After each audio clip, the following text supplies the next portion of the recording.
Greetings. Let's do a little driver's hour shorts because somebody asked me about this question the other day because they had somebody where they worked had two 24s to reduce rests back to back, and a lot of people think you can't have two 24s back to back.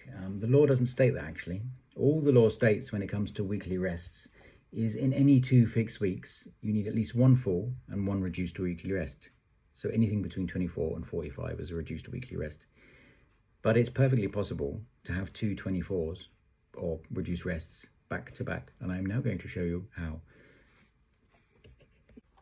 So there's an example with 3 weeks. So in any 2 fixed weeks, a 24 and a 45 are showing. So those 2 fixed weeks, obviously that way, this 2 fixed weeks,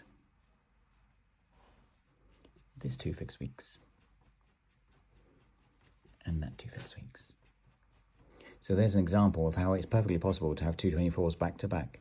The only thing you've got to be careful of is a weekly rest can count for either week but not both. So to make this legal, that one would have to fall within that fixed week. So it'd have to go past midnight Sunday.